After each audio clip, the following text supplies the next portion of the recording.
KVGC News Time is now 7 minutes after the hour of 7 o'clock. Time for a look at the news.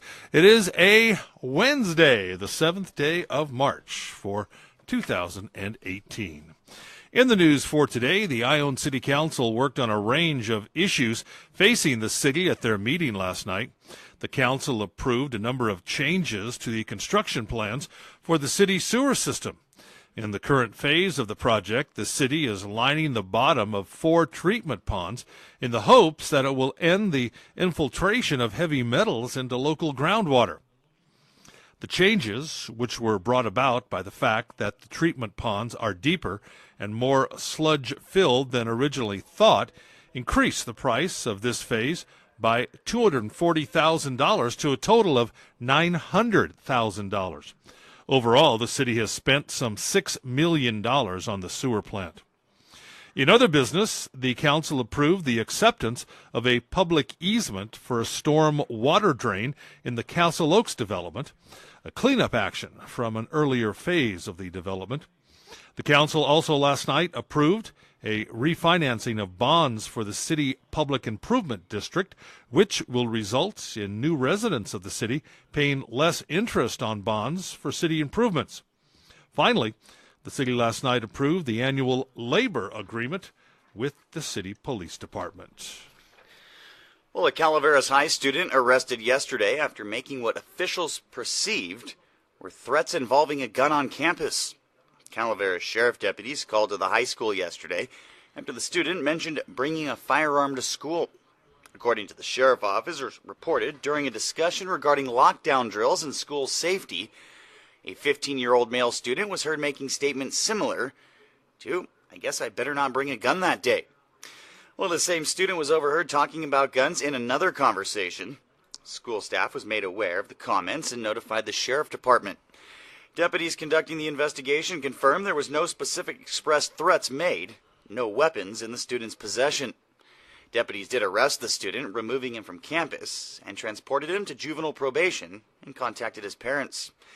In a statement released yesterday, the sheriff office confirmed their commitment to completing full and immediate investigations involving threats and/or weapons at local schools, saying inappropriate comments or statements, whether students think they're a joke or made as a threat, will be taken seriously, with just as serious consequences.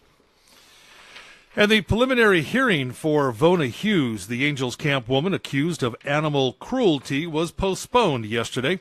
According to reports from the courtroom before the start of the proceedings, Deputy District Attorney Jeff Stone rushed to the center of the courtroom holding his cell phone and told Judge Timothy Healy, "There's a fire at my house and I can't get a hold of anyone. I have to go." He then swiftly left the courtroom.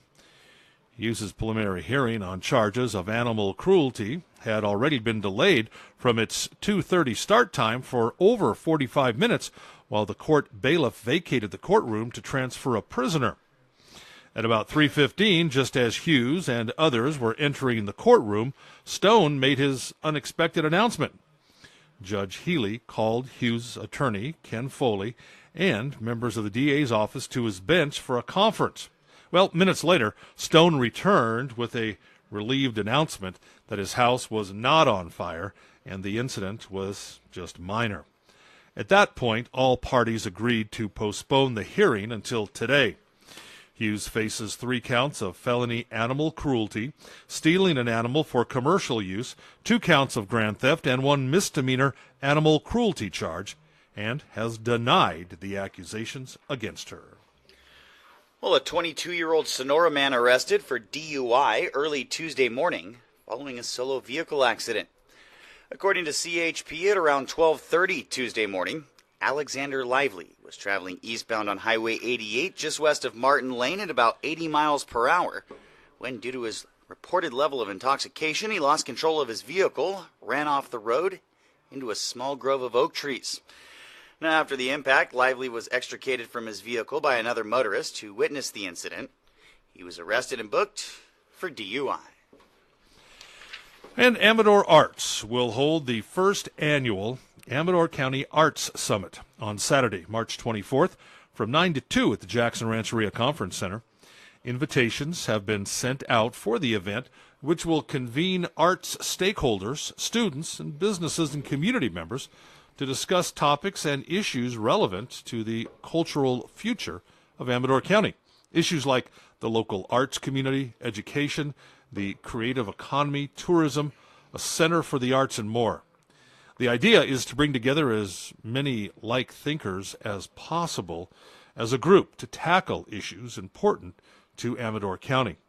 The summit will begin a conversation, an action that it's hoped will continue for years to come. Another highlight will be the recognition that day of Giles Turner for his 50 years of involvement in the arts, particularly in drama and music for young people. A closing mixer will offer time for networking with fellow colleagues. If you have not received an invitation and you would like to be a part of the summit, please contact Tara Forget at 267-9038. And that's a look at local news on a Gold Country Wednesday morning from the KVGC News Center. I'm JD. And I'm Jim Geedy reporting.